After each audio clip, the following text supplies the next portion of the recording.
being here. Today, we're really happy to welcome and introduce our first colloquium speaker for the semester, Professor Brian Mittendorf, whom I believe many of you have met already. But if not, Brian, technically a professor at Fisher, the College of Business, but he also has a courtesy appointment right here at our Glenn College. And in the last few years, so he has already contributed a lot to our college, especially in terms of our nonprofit expertise and nonprofit finance. So today, I'm excited to see his new project, a paper on nonprofit finance, but also political activities. So thank you, Brian, for joining us. Thanks so much. Thank you. Thanks for the opportunity. And overall, I guess thanks. I really enjoyed my honorary membership with your group. And I learned a lot from getting to interact with you, and hope to continue to interact in a variety of ways, and including, as Long mentioned, on the nonprofit governance side and nonprofit accounting. So I appreciate everybody coming. It's a Monday, freezing cold, and you're getting to talk about accounting game. So I appreciate that. So yes, as an accountant, I have to talk about taxes. So I will do that, but it's really a paper that overlaps really with tax-exempt entities, the taxes levied on tax-exempt entities for their political activity.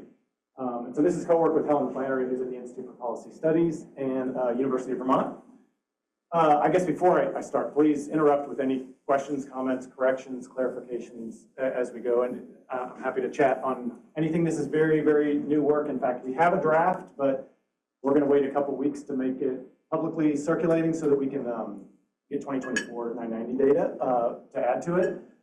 So any feedback would be very helpful as we kind of finalize that. So again, thanks. Any comments are more than welcome. Okay, so I've sworn not to do any projects on tax-exempt entities and politics because it's so complicated, and then we did. It couldn't resist.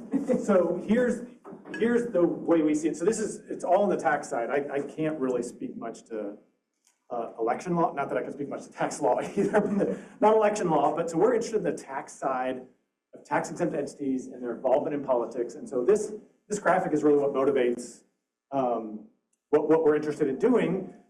And again, any comments about, we try to make this as simple as possible without not being incorrect. So both of those might have failed. So any comments on that are great. But so we think most of this work I've done is in this space, which is charitable organizations, which aren't allowed to spend money on politics.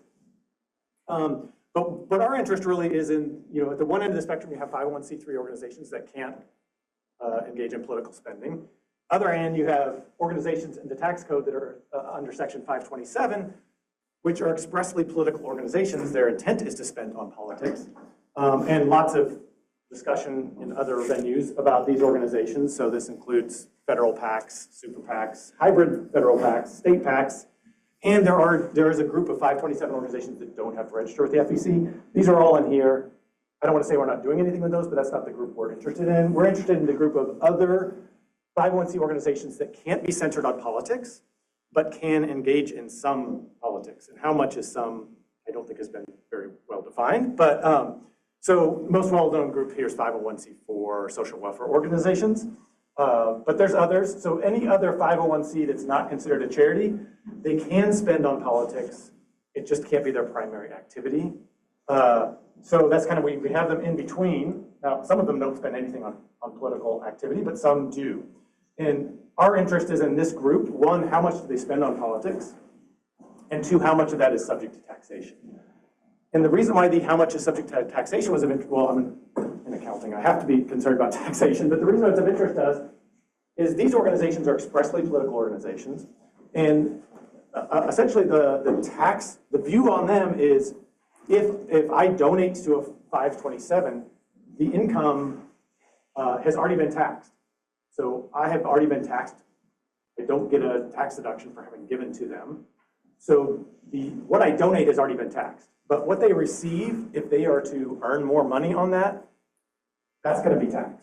And so anything that's considered non-exempt income is going to be taxed. That's largely investment income. So if I donate money to them, they invest it, make investment returns. Those investment returns have not yet been taxed. And so it's viewed as taxable income to them. Our interest in this intermediate realm is we kind of have this gray area, which is a 501c4 social welfare organization can engage in politics. It's not the primary thing that they do.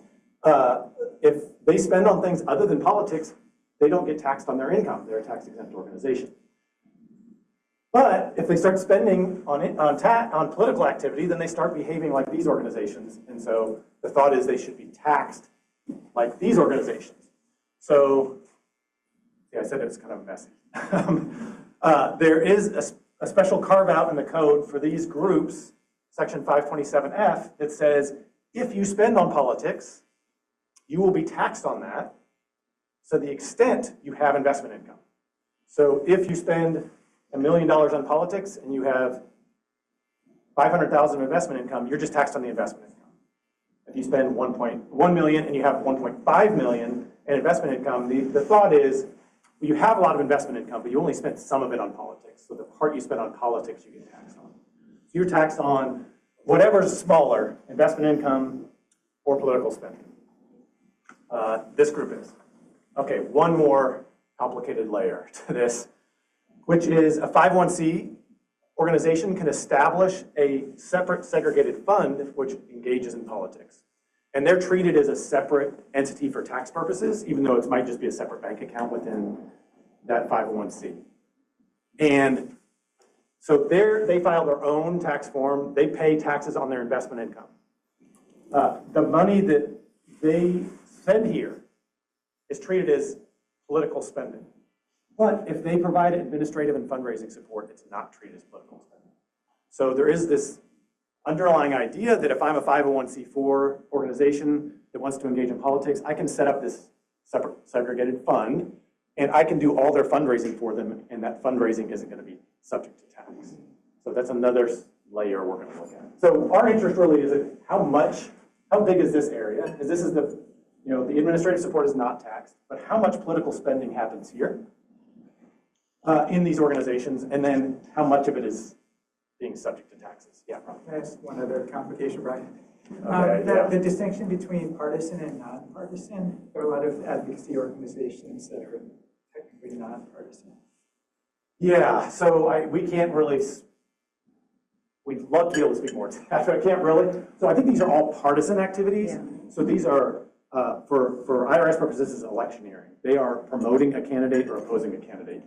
Lobbying is not going to be included in here.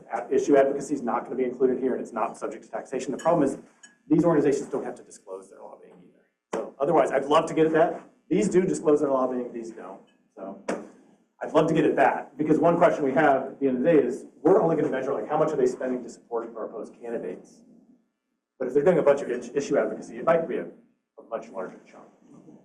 And I don't know, others might have an idea how to get a hold of that information, but it's not going to be on their IRS filings. Maybe FEC sort of disclosures, but I don't know for sure. But yeah, that's a good point, because that might be a much larger piece of what they do. And I've talked with enough exempt attorneys to know this is really messy, but like where that line is drawn, like if you spend on advertising and say this particular around a political campaign, and you're saying, well, we're really interested in this issue. We're just advocating about this issue, but it happens to be during a political campaign. It might be treated as electioneering expenditure, but if it's something you do on a regular basis, not just during political campaigns, then it would be lobbying. So like where that line is drawn, yeah, we just won't get into that, I guess. Yeah. Other thoughts or comments? So yeah, we're only looking at things expressly spent to support particular candidacies or oppose them, I guess. Okay, so that's, oh yeah. Is there uniform federal rules or do they differ at state level? For the tax side, these are, we're just looking at the federal side. So whether these are subject to state taxes, there might be variability there. I'm not. I mean, my guess would be, sure. So look at Delaware and they're going to be doing stuff differently. Yeah, I need to, okay. I know like these organizations and what warrants them registering with a state elections, federal election. There are huge differences there, but whether there's some state tax issue,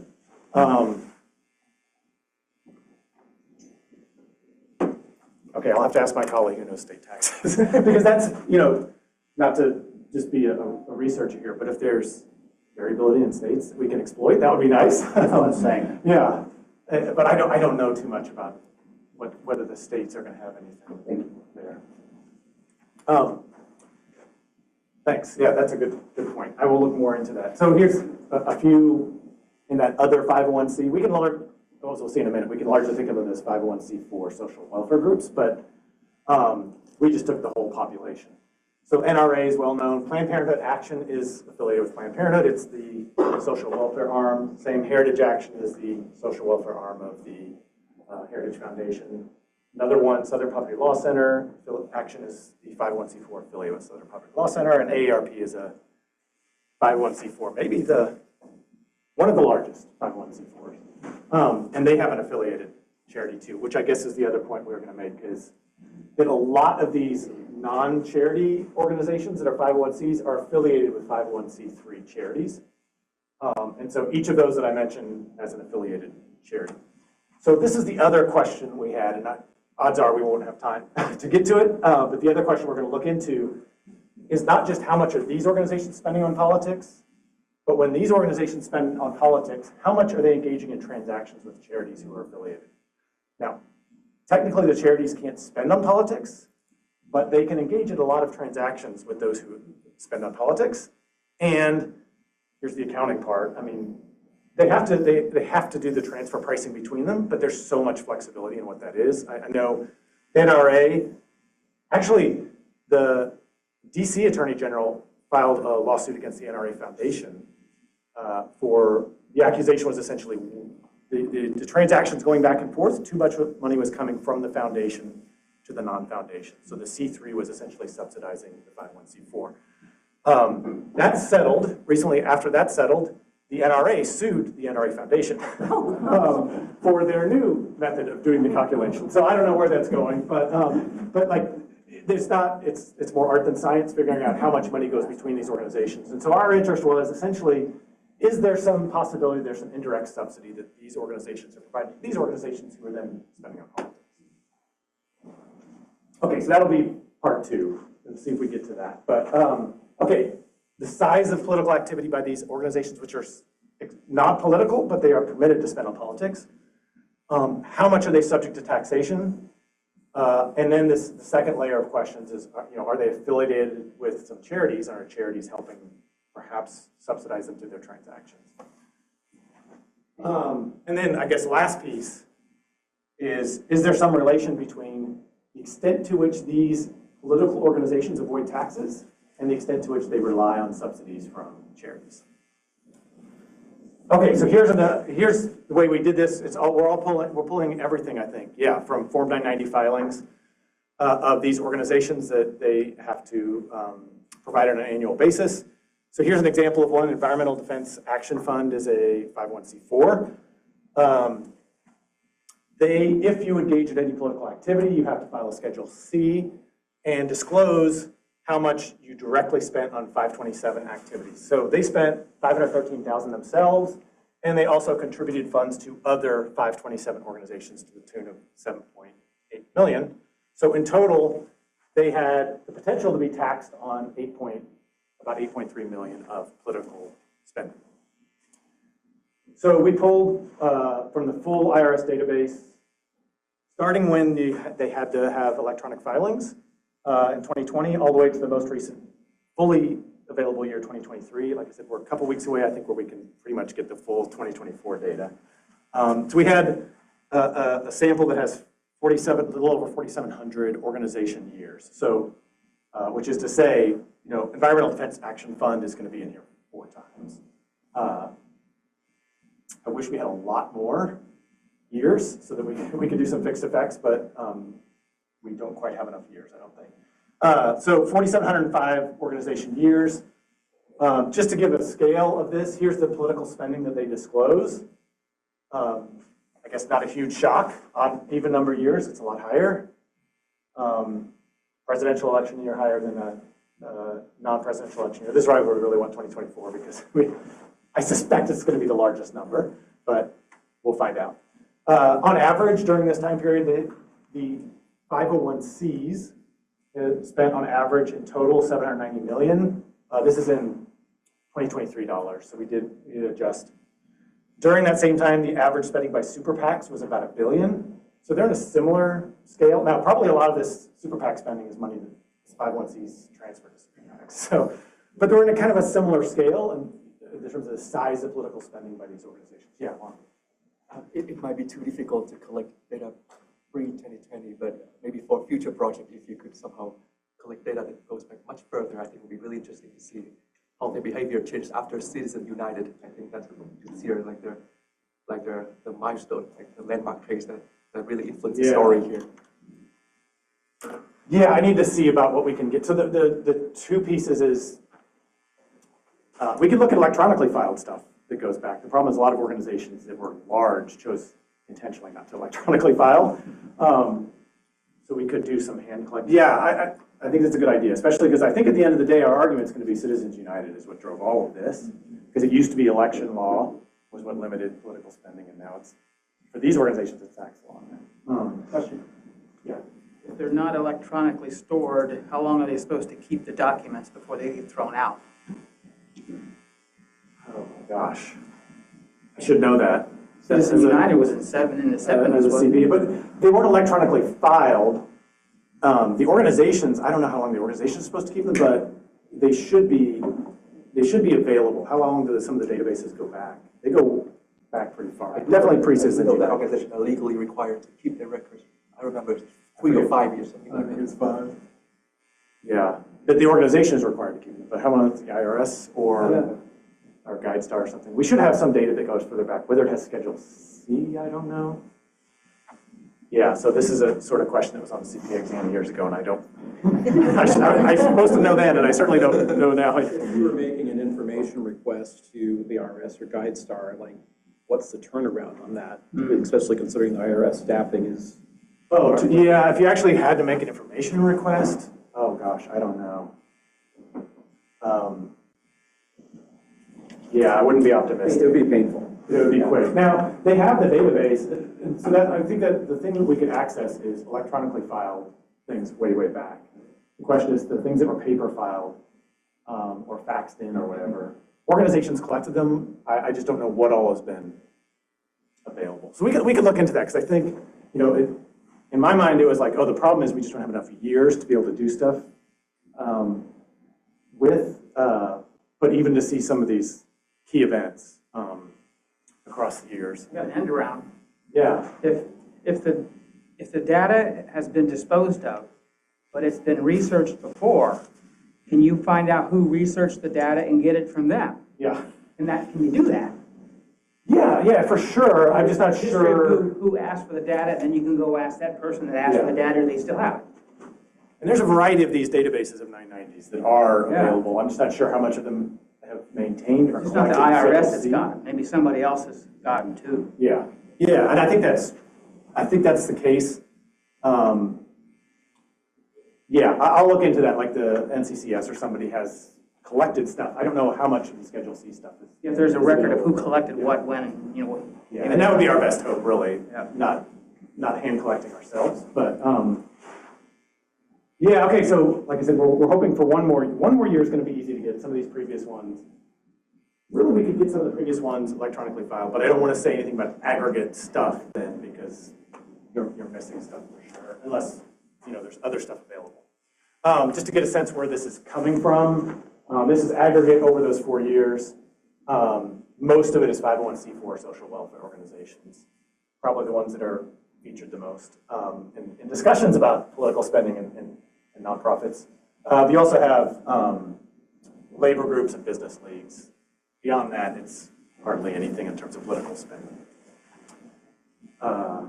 So given the scale of this, everything we do, we're going to do with a subsample of just social welfare groups too, because they're the biggest of interest. Okay, the next piece, our interest is not just how much do they spend on politics, but how much of that was subject to taxation. So here's the data we collected. So in Schedule C, again, this is the number of how much they have disclosed that they spent on politics. We know the tax code in 527F is going to tax them based on the minimum of how much they spent on politics and how much they made in investment income that year. The idea being, if you do political spending, we're going to tax you on your investment income, but if you don't, your investment income isn't taxed. So they just take the minimum of those two.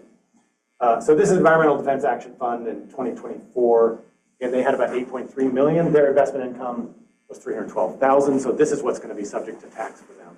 So we pulled both of these for each of these observations to get a sense of how subject to tax they were. And here's the thing we're particularly interested in. So here's an example. This is an extreme example, but this is an actual organization. They spent about 78 million in 2020 on politics, 25 million in 2022, in 2024 another 70 million, nothing in the odd years. And here's their investment income. They sold all their securities in their, in their odd years. Well, realized no investment income in the even years when they spent. And so this was kind of, I don't know if I'm allowed to say loophole, but this is the thing we were wondering. Again, this is extreme. We do not see this in our data very much, but this is an actual observation. Of an organization which we can't speak to intention, but certainly had timing of realizing their investment gains that was convenient for tax purposes. And so we kind of just looked at, here's the amount, our estimate of what they would have had to pay in taxes, so they pay the corporate tax rate on the minimum of investment income and political spending.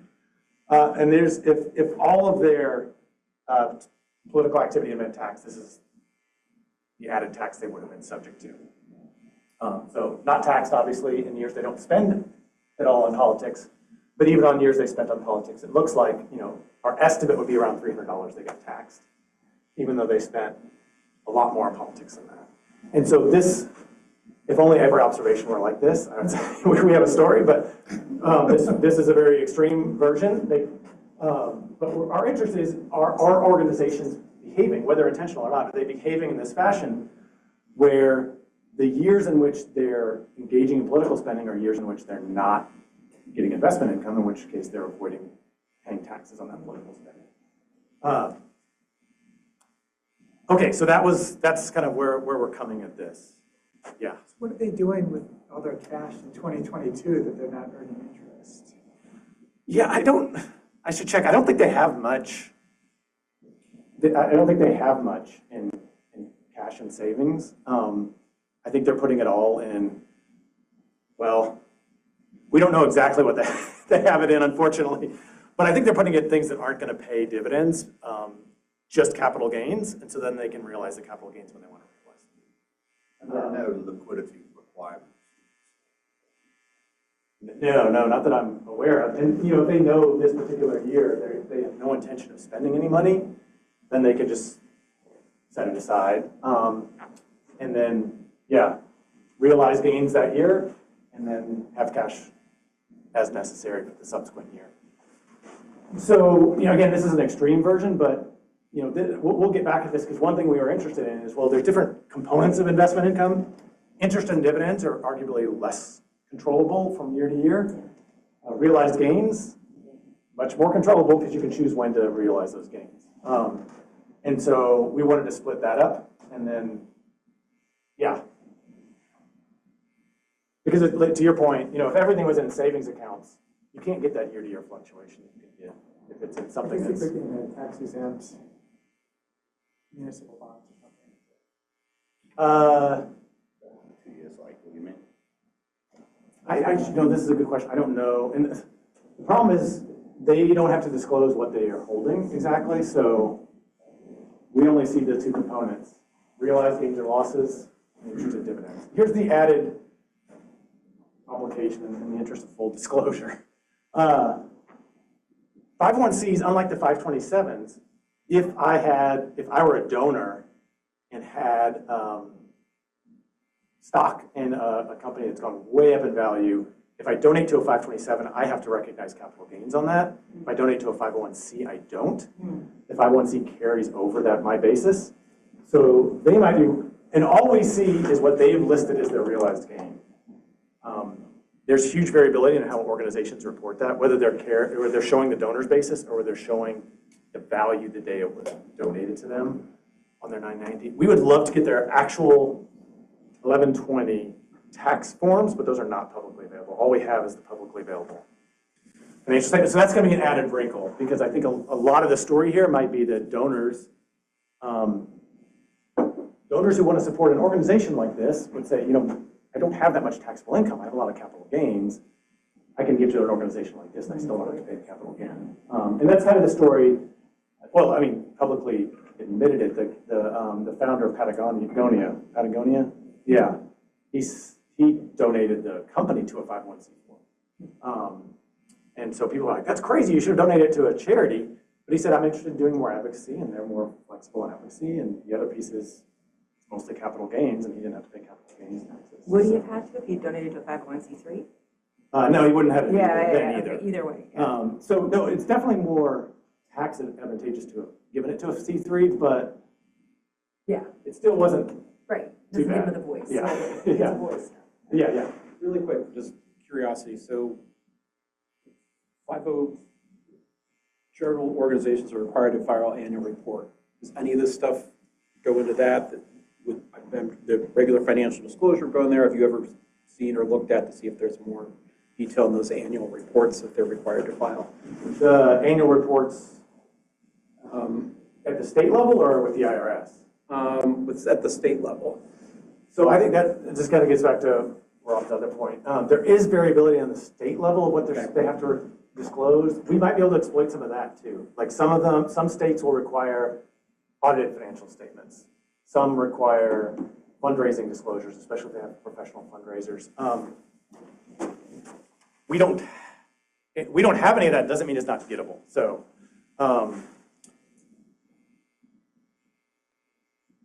Let me think about that, because state level disclosures, especially if there's variability in those, we could see some things. And it's not like this. I think the dollar amounts are pretty big. It's not like our sample is enormous either. 4,700 observations. It's so there might be something that could be done there. Yeah. So again, most organizations don't look like this, but this is the phenomenon we're interested in. Is I think the spirit here was look at aggregate political spending, aggregate investment income, and you're going to get taxed on whichever of those is lower, but because it's implemented at the year level, you might not get taxed on much of it. Okay, so here's in our data set, we took those 4,700 observations and scaled everything to get a size measure. So we looked at their realized investment income as a percentage of their total budget, total expenses, and then same with their political spending as a percentage of their budget. Put it into political spending quartiles, and so the lowest quartile of political spending on average had about a 7% investment return. The highest quartile of political spending had about 1.8%. So consistent with the story that, again, I don't know whether it's intentional or not, but organization years in which you spend a lot of money on politics are also have to be years in which you're not showing much investment income, and so it's not really being subject to tax. Okay, then just essentially did a regression version of this to say the predictor here is the percentage of their budget spent on politics, and their net investment income, which we calculate as interest and dividends plus realized gains. We subtracted what they've disclosed during the year as the amount they spent on investment managers, but it's immaterial. We could do it either way because it really is supposed to be net investment income, so we tried to subtract investment costs. But and sure enough, so we have controls for years, controls for the section of the code. We do not have fixed effects for the organization. I wish we did, but if we did, I think we lose way too much. Because we are not enough years. But sure enough, it's very strongly significant and negative, particularly the subsample of C4 organizations. So in organization years, when you recognize more net investment income, those happen to be also the years in which you spend less on politics. Just for fun, we put in a control for C4. C4s are spending more on politics than the others, but that kind of, I guess, should be obvious from the previous. Okay, so here's some different variations. I don't know if, was this convincing or not? Because we thought people would say, well, on the one hand, people would say, oh, it's obvious. If you're only going to be taxed in this way, you're going to time your spending in this way, or vice versa, you'll time your realizations. But on the other hand, you might say, well, all we've captured here is how much the relationship between annual spending on politics and annual realization of investment returns. So is it about investment returns, or is it about the taxable portion of investment? Is it about political spending, or is it about the taxable portion of political spending? So we wanted to play around with both of those. So the first is the income versus the taxable portion of the income. So if the story is organizations are selling their stock, appreciated stock, in years when they're not spending on politics, that looks like, oh yeah, they're avoiding taxation. It's not really about how much they spend on politics or how much they have in investments. It's about the timing. Or is it just that organizations that spend a lot on politics happen to have not much of it in their investment accounts, and therefore their investment incomes are lower? So the way we try to get at this is to exploit the fact that for tax purposes, investment income reflects gains on securities sold, but for accounting purposes, they're supposed to show unrealized gains. They're supposed to mark to market their assets. And so if there's a difference between what their assets are stated and what the, for book value, their market value, and what their carrying value was, they have to reconcile that. And so they reconcile it in this Part 11 of the Form 990. So they show what their unrealized gains or losses are on their investments. So how much did investments go up or down in value? But those weren't sold, so we didn't have to pay taxes. But they're not subject to taxes. So we added this thing to the regression to see, is it about investment returns, or is it about taxable investment returns or realized investment returns? So it comes with the caveat, there might be a lot of organizations who aren't doing their accounting right and they're not marking to market. Anyone who's looked at 990s, but maybe these are big enough organizations that are doing it right. But it still comes with that caveat. Yeah. Again, the longer term investments are what the foundation arms are supposed to be doing, right? And smoothing over that. So there's supposed to be some separation. Could be, but when they choose to sell the investments, I guess it's an empirical question, but they could just say, okay, we have, it's like for individuals, and we saw some of this actually in years in which, I think to Rob's previous point, years in which an organization had a lot of interest income and a lot of political spending, they realized investment losses. And so for individuals, this is loss harvesting. At the end of the year, let's harvest these losses up so that we can kind of get the tax benefits. Again, I don't know if that was their intent, but I think there might be some of that where they're essentially saying we can separate the income we make and the income that's taxable. Have you thought about, is it interesting to link the foundations to their actions? Meaning what, like? If ARP was doing something, if any of them, right? So are they in lockstep, or are they just very different? That is a good point. So the affiliate charities, Yeah. if we kind of think of the affiliate charities, for some it's not the case, like the NRA, the biggest organization is the C4. But let's say the affiliate charity is kind of the big organization, how they're managing their investments. Do we see the timing differences across? Yeah. Oh, that's a good point, because we have that data for the affiliated charities. Is there a correlation? Yeah. Yeah. I mean, again, if they're supposed to be arm's length, right? So they don't necessarily have the same fund managers or. Yeah, but it would get at something like if we just looked, so we don't know the political, you know the political spending of the charities. It should be zero, but it's not always. But we can look at their investment returns to see if, are we seeing correlation in the way they do things? And if the answer is, I don't know. Either way, I'd be interested in knowing, And we could get at that. That's a good point. Oh, yes. So it's extremely interesting, by the way. Thank you so much Oh, for thanks. your presentation. In terms of time differences, another angle, are you also looking for correlation between midterm elections or presidential elections, like when they are? You gave us an extreme example. I don't know how frequent it is, but are the timing in terms of spending versus selling their stocks during, Yeah, this year is a- before the midterm elections and spending during the midterm elections or presidential elections, like the major elections years?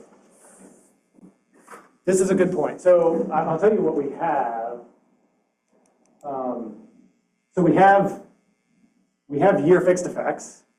So if there's a lot more spending in even years, which there is, that should be assumed by that. But I think what you're asking is more like year interaction effects with this. Like, are we seeing differences? Yeah, I need to think of how to do the best way to do that. But that's a good point. Like, so the political, the one-way effect of the years is there, but whether it's interacting with this number, yeah, we should be able to do that and see. Yeah, there's something to say, regardless of what it says. Yeah.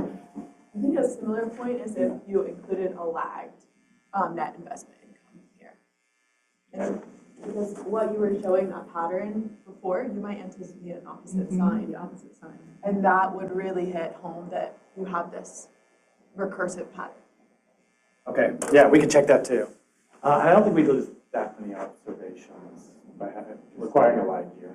So, yeah, these are large enough organizations. We should be okay. Okay, yeah, I'll check that too. Okay, so essentially what we have at this point is we repeated this, but added the unrealized gains. And the realized portions, again, we still have strongly negative. And nothing happening on the unrealized portion. So this would explain, like, if it's a presidential year and investments just happen to do terribly in a presidential year, you'd see both affected, right? And so it has nothing to do with that.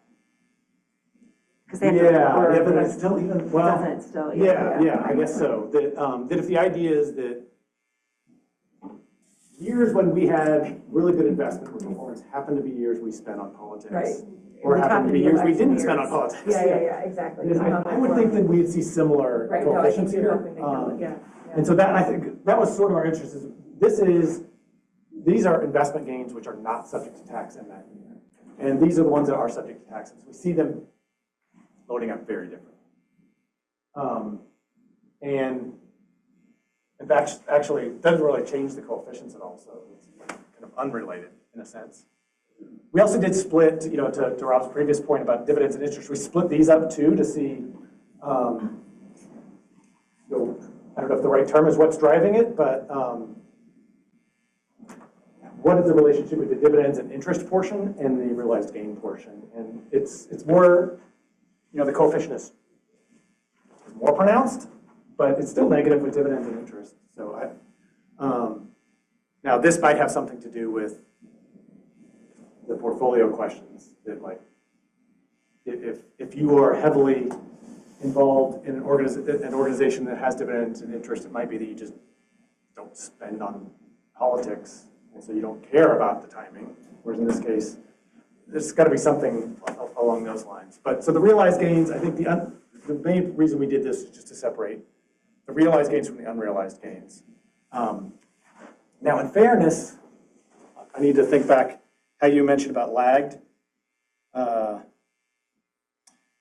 because unrealized gain, so if in 1 year that we have stock that goes up by $100, we mark it up, we show an unrealized gain of 100. If the next year we sell it, we realize a gain of 100, and we pull it out of unrealized gain, so we'll have a negative 100 unrealized gain that year because it became realized. So there might be kind of a lagged effect here too. We need to add all that in and see what happens. Yeah. Okay, here's the other little trick that we tried with basically the question we had is, what can we glean out of the disclosures which are public? So we're kind of like backing into this, but in Schedule C, where these organizations disclose their political spending, they disclose this number, directly expended, spent on other 527 organizations, and then this is the total amount which is of political spending which is subject to tax.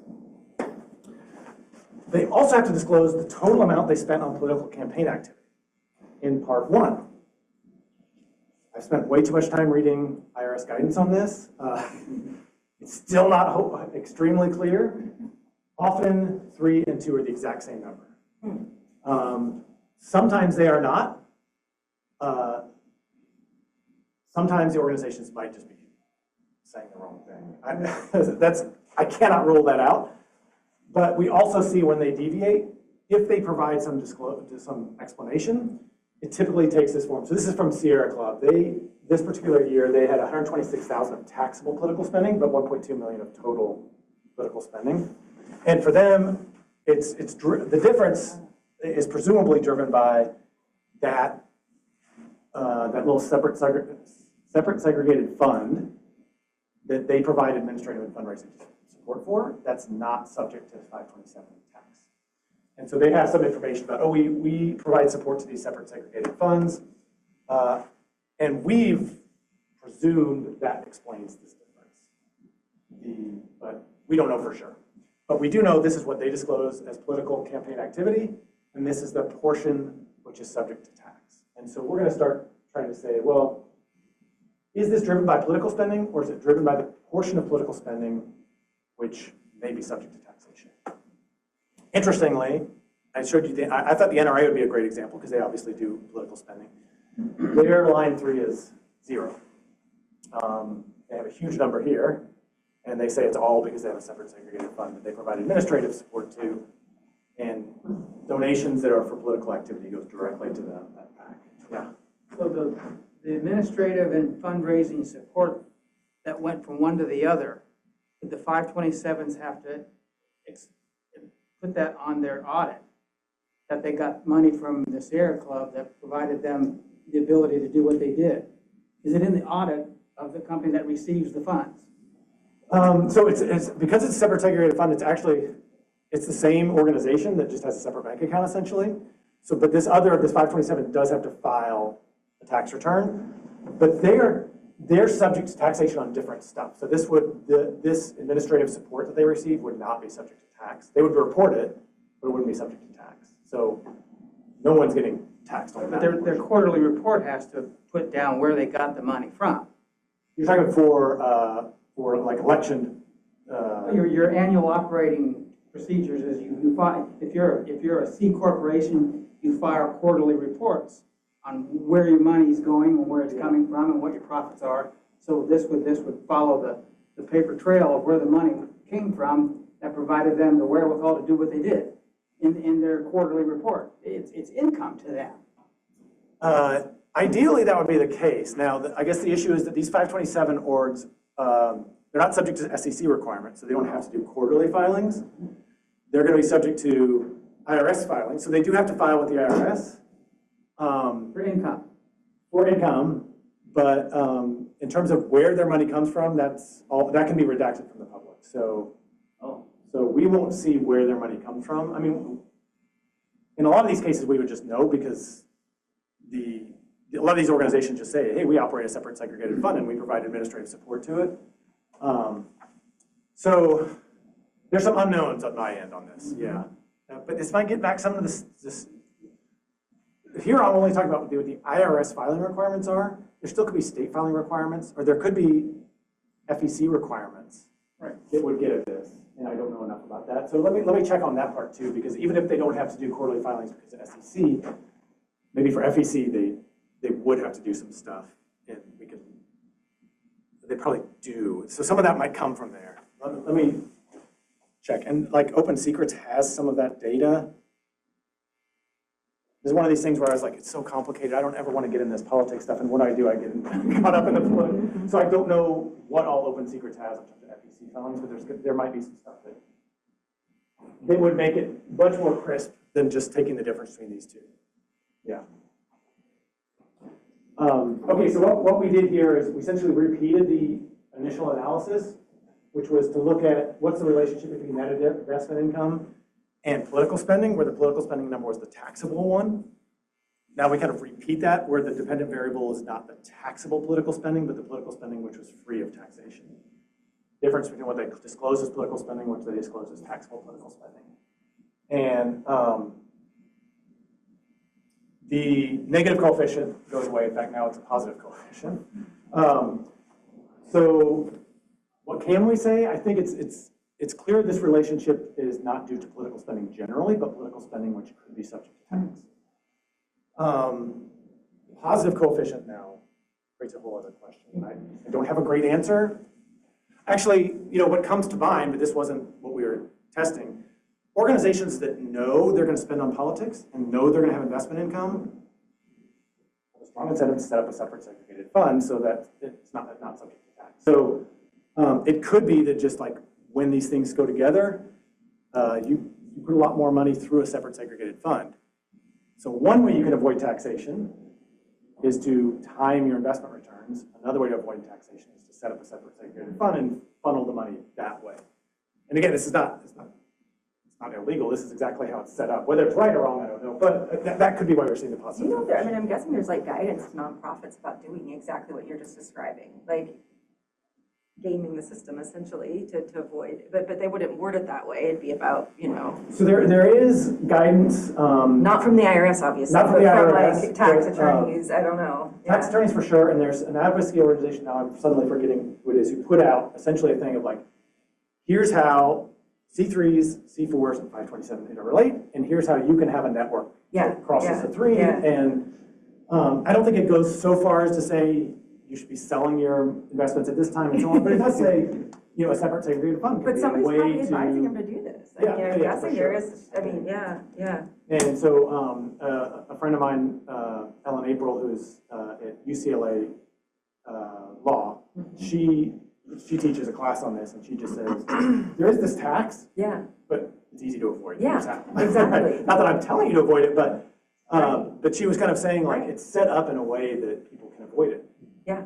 And so in a sense, I think for tax lawyers, this is not a shock, but we just, in a sense, we're looking at, does the data bear out that people are actually doing Well, and I this? almost wonder like heterogeneity by like the size of the organization. Like unfortunately, the less sophisticated nonprofits, the smaller nonprofits are probably paying more tax because they're not doing. Because they're not doing They this. don't have the Yeah. sophisticated, they're not hiring the attorney to do this, whereas the big guys are avoiding tax, just like in the consumer individual.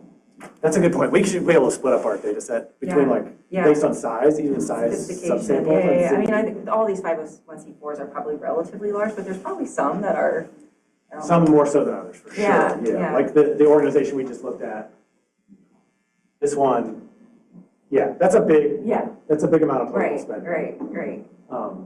And pretty safe to say that one was not by accident. For sure, right. They had Somebody someone told them this is a good advising way to them, do it. yes. But so- you feel bad about the guy, like, the small Yeah, like nonprofits. there's the 501c3s, we were just disclosing that they spent money on politics, Well, yeah, not that realizing too. they weren't allowed to. Yeah, and then And then get they hit have with to pay the, right, and fines. they get hit with the fines. Yeah, and so there are organizations that are actively telling, like, here's how you can set up a Right. affiliated C3, and here's how you can set up an affiliated 527 in ways that's tax efficient. Yeah. And so in a sense, we didn't discover anything other than, like, empirically, this is kind of happening. But if you on show average. heterogeneity by like size, that could Yeah, really, I think this is a good point. That could We make should it do- juicier. Yeah. Or, more impactful. Or we could look at like, they disclose how much they pay to independent contractors or professional advisors or something. We could look at those who spend on advisors, There you go. advisory Yeah. fees. So, there's, right, I think that's a good thing. Financial sophistication of the board, you have the board of directors to some extent. Yes, we have Yeah. board members. Yes. Some of these might be,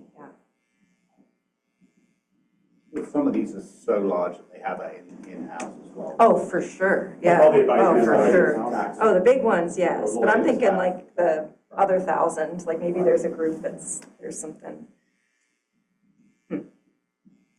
Yeah, and that's one reason we were reluctant to be, and again, it didn't have any effect on anything, but pulling out like how much they pay to investment managers, because some of them might all be in-house. Yeah, for sure. We For just sure. Can't really get No. that number.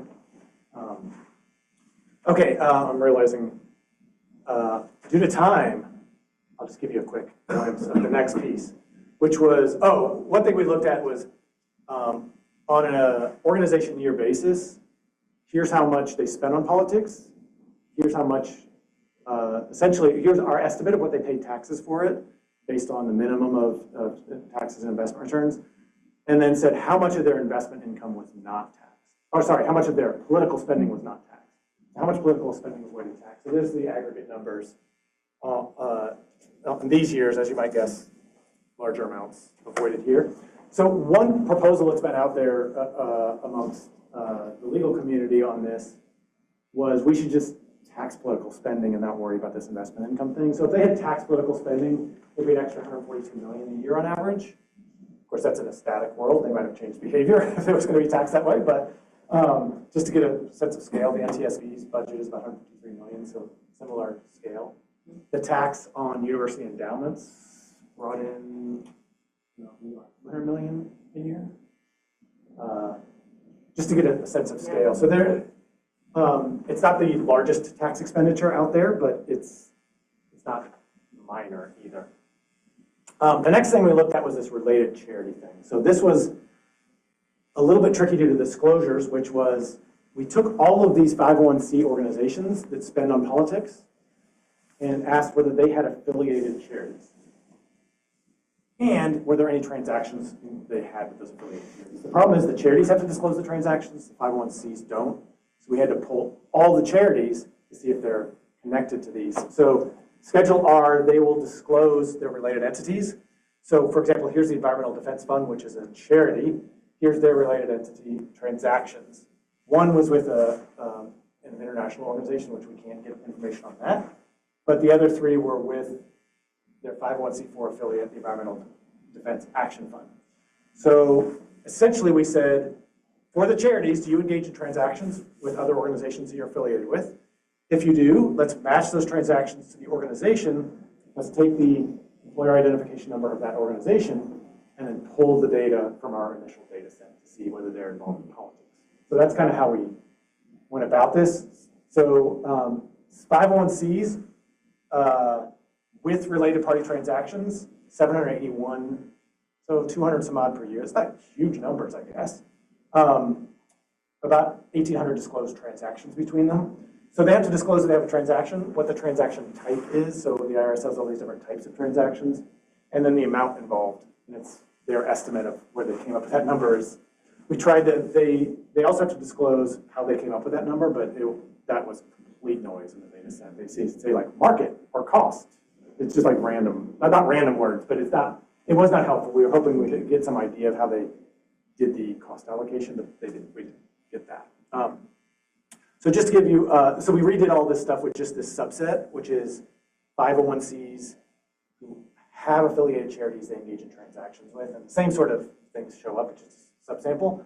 To give you a sense of the total scale of transactions between 501cs who spend on politics and affiliated charities, here we have in our data set, so between 2 and 3 billion a year in transactions between them. So not that many organizations, but they engage in large transactions.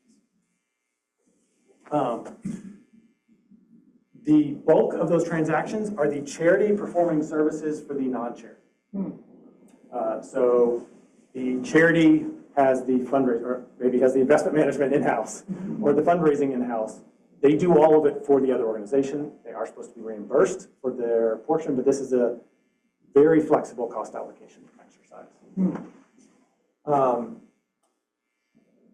So we looked at some things like organizations, so the previous question, I think, organizations that had audits, that got independent audits, much smaller transactions with affiliates. I guess the presumption there is organizations who have a third-party oversight are a little more careful in terms of how much they do the transaction. The scale of political spending is not related, nor is the number of 527 affiliates. But the thing we are really interested in was go back to those political expenditures and ask how subject to tax were those political expenditures? And is there some relation between that and how much they're engaging in transactions with affiliates? And so if we put them into 3 buckets. Years in which the political spending of a C3 was not subject to taxation because they didn't have any investment income. Those in which all of it was subject to taxation, and those in which the taxation percentage was somewhere between 0 and 100%. And you can see those that avoided taxation on their politics altogether had about 37% of their budget was caught up in transactions with charity affiliates. So lots of money flowing back and forth. Charity's very tax advantaged, and it's flowing to 501cs who aren't as tax advantaged, but happen to not be taxed by the way that they're behaving. So yeah, so we tried a bunch of different things with this.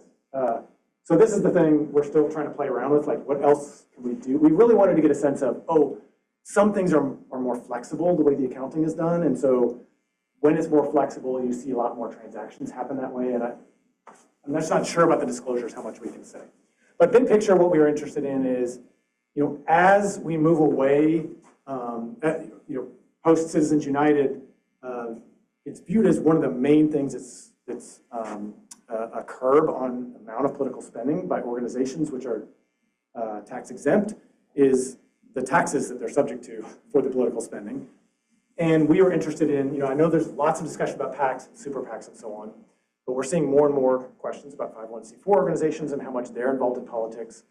And the presumption is because it can't be their primary activity, that it's not a big deal. And I guess what we're seeing here is they do engage in a lot of political activity. And the second piece is, well, it's taxed the same way that 527s are taxed anyway, so it's not a big deal. Also, they're taxed that way in principle, but in practice, they're not really taxed that way at all. These organizations are getting investment income in the years in which they're not spending on politics, or at least not taxable politics. Other things we'd love to have access to, their actual tax filings. And we'd love to get a sense of the donors who are donating to them, what their basis is, how much they're not getting taxed on their donations. We would need to apply to let the IRS get us access to that, so that would be an uphill battle. But they are accepting applications for this again, I think. So we could try that. Also, as was discussed, lobbying, we haven't touched lobbying at all, but that's probably a big piece of what's going on. And so additional disclosures about that or data would help as well. Okay, thank you very much. I really appreciate the comments. We have lots to work on.